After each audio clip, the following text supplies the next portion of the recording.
ओम शांति सत श्री अकाल।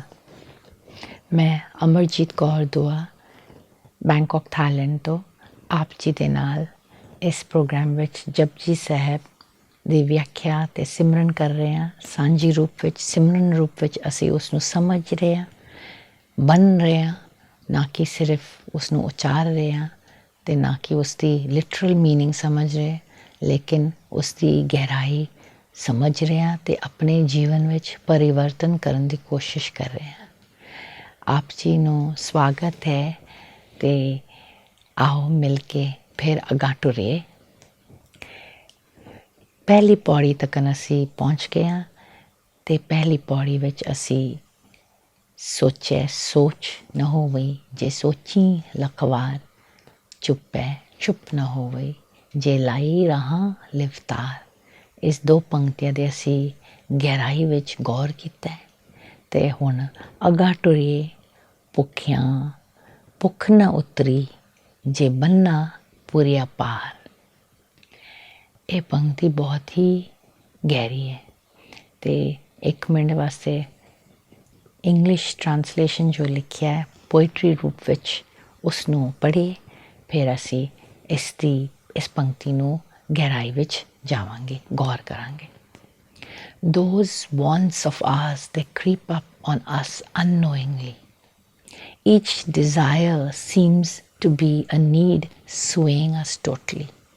मतलब कि हर एक इच्छा साडे मन दे विच सानू लगदा है कि मेरी लोड़ हैगा और वो सानू एकदम ले जाती है। मतलब कि लोड़ अलग है, ख्वाहिश अलग है। असी अपनी लोड़ ते रोटी कपड़ा मकान बहुत सिंपल है लोड़ा, पर सानू ख्वाहिश सारे मन दे विच इच्छाएं ख्वाहिशें बहुत है। वो सानू स्वे कर रहे, सानू अपने मतलब कि मन की एकाग्रता ते शांति तो परा ले जाते।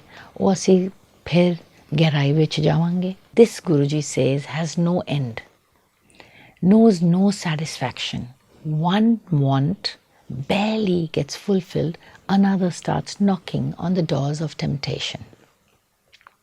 These outsiders capture the mind, charging in, taking us away from true fulfillment that lies hidden within.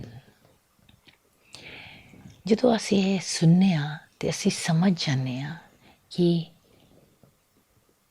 ਇੱਕ ख्वाहिश ਆਉਂਦੀ, ਉਸ ਦੇ ਡੋਮੀਨੋ ਇਫੈਕਟ।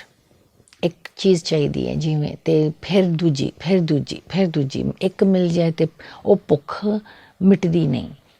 Very simple. जो असी छोटे हाँ सन, जो बचपन में असी की चाहते स, मुंडे होन ते गड्डियां चाहते ने, कार, कुड़ियां होन ते गुड़िया चाहते ने। फिर असी थोड़ा वड्डे होने हैं, फिर असी चाहते हैं कि असी शायद घूमन जाइए। मतलब साड़ी इच्छाएं साढ़े वॉन्ट्स बदलती है। फिर असी चाहते हैं जो असी होर वड्डे होने हैं कि मेरा मकान सोहना होए, मैनू अच्छा पति या पत्नी मिले, तो फिर साड़ी ख्वाहिश बदलती है कि मेरा बच्चे अच्छे होन, बच्चे ध्यान नाल पढ़न, फिर बच्चे की शादी अच्छे इंसान नाल होए। ये मतलब कि ईवन दो लोड़ा ने असी समझते हाँ ये साढ़े ख्वाहिशां बदलते हैं। मतलब कि मन का जो इच्छा है वो हमेशा एक नहीं होंदी, वो बदलती है। तो जो असी इसनू समझांगे कि भुखियां भुख ना उतरी जे बन्ना पुरिया पार। मतलब जिन्ना भी कोई सानू इन्ना कुछ भी दे दे, ये भुख साड़ी मुकदी नहीं, एक दे उत्ते एक आउंदी है। ये गुरु गल कर रहे हैं। तो इन्ने भुख साड़ी जिंदगी विच इन्ना कुछ मिल भी रहा तां भी असी भुखे हाँ। तो फिर किवें असी उस नाम नू, किवें असी इस धार्मिक राह ते चल पावांगे, किवें असी उस भुख नू मिटावांगे। सब तो पहला कि साडे मन विच ख्वाहिश हैगा भी कि नहीं कि असी भुख नू मिटाइए। कई बारी साडे मन विच एक ख्वाहिश ही नहीं है कि मैनू इन्नी लोड़ नहीं इन चीज़ों की। कई बारी असी समझते हैं ठीक है ਮੈਂ ਵੀ ਅਸੀਂ ਜ਼ਿੰਦਗੀ ਵਿੱਚ ਜਿਵੇਂ ਅਸੀਂ ਸ਼ਾਪਿੰਗ ਗਏ, ਕਦੀ ਉਹ ਲੈ ਲਿਆ, ਇਹ ਲੈ ਲਿਆ, ਮਤਲਬ ਖਰੀਦੇ ਜਾਂਦੇ ਹਾਂ।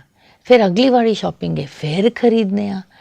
ਉਸ ਦੇ ਕੋਲ ਉਹ ਪਰਸ ਹੈ, ਮੈਨੂੰ ਵੀ ਉਹ ਪਰਸ ਚਾਹੀਦਾ। ਉਸ ਦੇ ਕੋਲ ਉਹ ਗੱਡੀ ਹੈ, मतलब आदमी हो तो फिर बंदे हो तो फिर वो गड्डियाँ देख रहे हैं, वो गड्डी बड़ी वधिया है, वो मोटरसाइकिल बड़ी वधिया है, या वो ऑफिस कितनी सोहनी है, कंप्यूटर लैपटॉप टैलीफोन कितने कुछ जरा कि असी हमेशा ये भुख मिटदी नहीं है, मतलब कि होर चाहिए, होर वधिया, होर अपग्रेड करे, होर किसी को अच्छा फोन होए झट साड़ी नज़र उस पर पै जाती है कि वो फोन मेरे नालों वधिया है। या लेडीज़ हो तो फिर कहेंगे वो कवर कितना सोहना है, या पर्स किन्नी सोहनी है, या लिपस्टिक किन्नी सोहनी लाई है, ऐसा कपड़े किड्डे सोहने पाए ने। ऐसा साडा भुख मुकदी नहीं है, वधी वधी वधी रहे ने। जिन्ना चिर असी थोड़ा अवेयर और अवेक ना होवांगे, उसनों भुख नूं समझांगे नहीं, वेखांगे नहीं, तो फिर असी उसनों किवें काबू करांगे।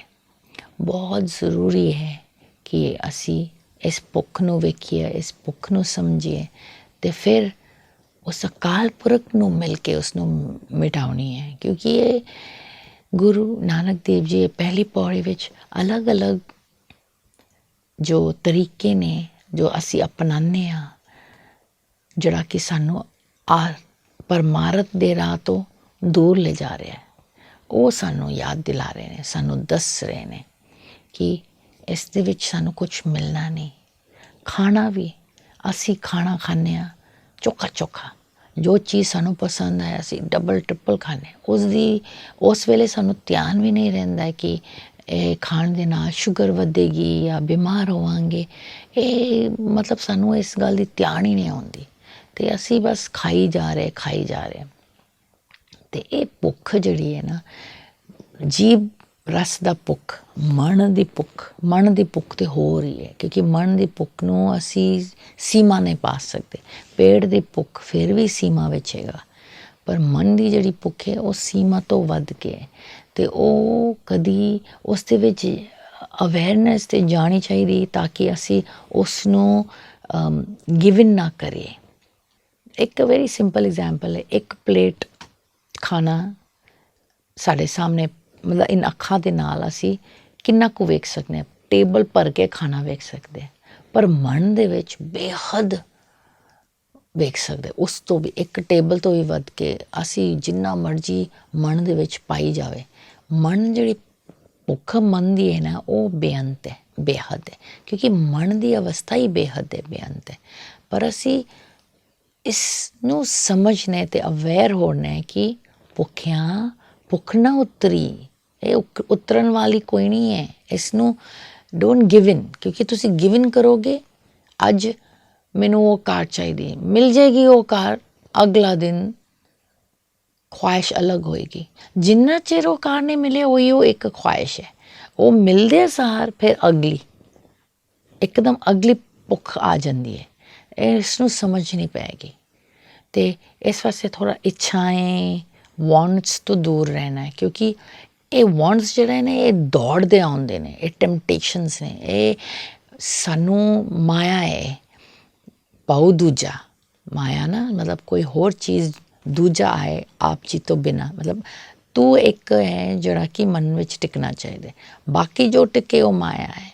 इस वास्ते गुरु भी असी इस गल नूं बहुत मुश्किल समझने हैं कि हर वक्त हर क्षण विच अकाल पुरख नूं याद करना है। जिवें असी कहने हैं कि हर वक्त हर क्षण अकाल पुरख नूं याद करना है, वो साडे कोल नहीं हुंदी। क्योंकि साडे मन दे ਸਕਰੀਨ ਦੇ ਵਿੱਚ ਅਕਾਲ ਪੁਰਖ ਟਿਕਦੀ ਨਹੀਂ, ਹੋਰ ਕੋਈ ਚੀਜ਼ਾਂ ਆ ਜਾਂਦੀ।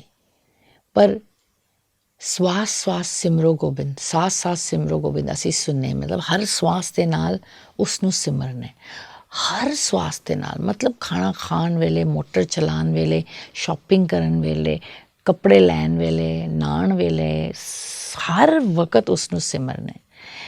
ਇਹਦਾ ਕੀ ਮਤਲਬ ਹੈ? ਕਿਉਂਕਿ ਅਸੀਂ ਤੇ ਕਿਸੇ ਨਾਲ ਗੱਲ ਵੀ ਕਰਨੀ ਹੁੰਦੀ ਹੈ, ਅਤੇ ਗੱਲ ਜਦੋਂ ਕਿਸੇ ਨਾਲ ਕਰਦੇ ਤਾਂ ਗੁਰੂ ਨਾਲ ਕਿਵੇਂ ਅਸੀਂ ਸਿਮਰਾਂਗੇ? ਇਹ ਮਨ ਦੀ ਗੱਲ ਹੈ ਜਿਹੜੀ ਅਸੀਂ ਇਸ ਇੱਕ ਓਂਕਾਰ ਔਰ ਇੱਕ ਪਰਮਾਤਮਾ ਦੀ ਪ੍ਰੋਗਰਾਮ ਵਿੱਚ ਅਸੀਂ ਰੋਜ਼ ਗੱਲ ਕਰਨੇ ਆ। ਔਰ ਆਪ ਜੀ ਨੂੰ ਹੁਣ ਵੀ ਮੈਂ ਫਿਰ ਯਾਦ ਦਿਲਾਉਣੀ ਆ, ਮਨ ਦੇ ਵਿੱਚ ਤਸਵੀਰ ਹੈਗਾ ਅਤੇ ਉਸ ਤਸਵੀਰ ਵਿੱਚ ਜੋਤੀ ਬਿੰਦੂ ਦੀ ਤਸਵੀਰ ਟਿਕਾਉਣੀ ਹੈ। ਇਹ ਅਸੀਂ ਕੋਸ਼ਿਸ਼ ਕਰਨੇ। ਔਰ ਉਹ ਜੋਤੀ ਬਿੰਦੂ ਦਾ ਤਸਵੀਰ ਵਿੱਚ ਗਿਆਨ ਹੈ। ਇਹ ਨਹੀਂ ਕਿ ਮੈਂ ਡਾਟ ਲਗਾਇਆ ਜਾਂ ਫੋਟੋ ਦੇਖਿਆ ਸਿਤਾਰਾ ਦਾ, ਨਹੀਂ। ਉਹ ਜੋਤੀ ਬਿੰਦੂ ਮੈਂ ਹੈਗਾ, ਮੇਰੀ ਅਸਲੀ ਰੂਪ ਹੈ ਅਤੇ ਪਰਮਾਤਮਾ ਦਾ ਰੂਪ ਹੈ।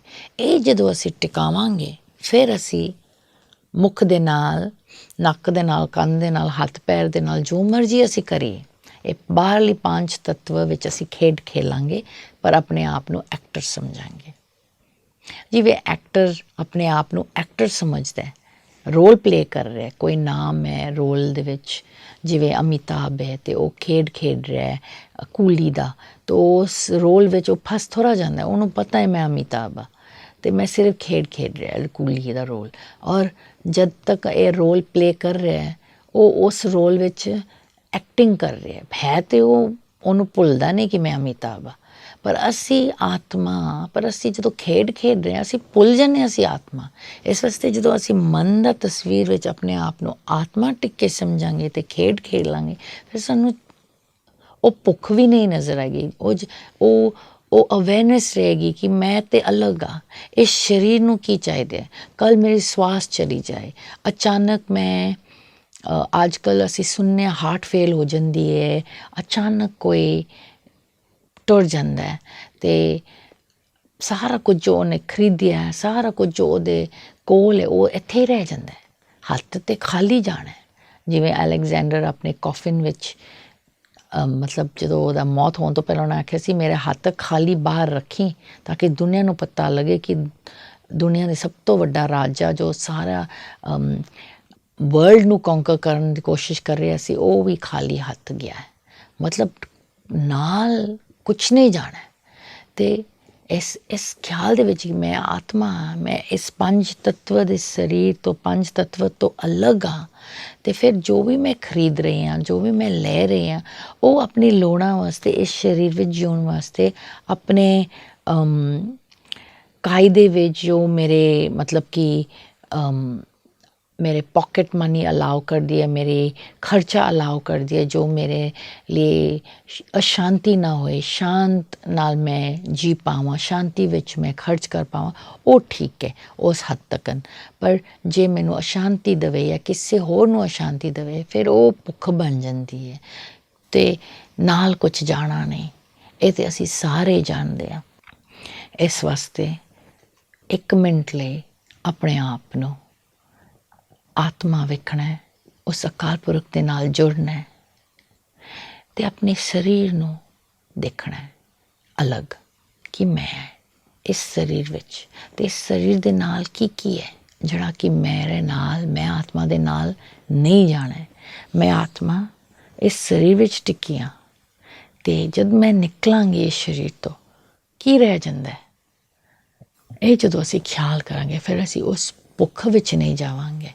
ਕਿਉਂਕਿ ਮੇਰਾ ਅੱਖ ਤੱਕਨ, ਮੇਰਾ ਸਕਿਨ ਸਭ ਕੁਝ ਇੱਥੇ ਹੀ ਰਹਿ ਜਾਣਾ, ਮੇਰੇ ਕੱਪੜੇ, ਮੇਰੇ ਘਰ ਇੱਥੇ ਤੱਕਨ ਕਿ ਮੇਰੇ ਬੇਟੀ, ਬੇਟਾ, ਪਤੀ, ਮਾਂ, ਬਾਪ, ਰਿਸ਼ਤੇ ਸਭ ਇੱਥੇ ਛੱਡ ਕੇ ਅਸੀਂ ਜਾਣਾ।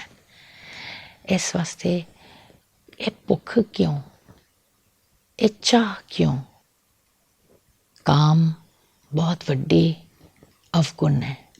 ਅਸੀਂ ਇੱਕ ਇਸਤਰੀ ਹੁੰਦਿਆਂ ਵੀ ਦੂਜੀ ਇਸਤਰੀ ਨੂੰ ਵੇਖਦੇ ਹਾਂ, ਜਾਂ ਇਸਤਰੀ ਵੀ ਇੱਕ ਮਰਦ ਹੁੰਦੀ ਹੈ ਦੂਜੇ ਮਰਦ ਨੂੰ ਵੇਖਦੇ ਹਾਂ।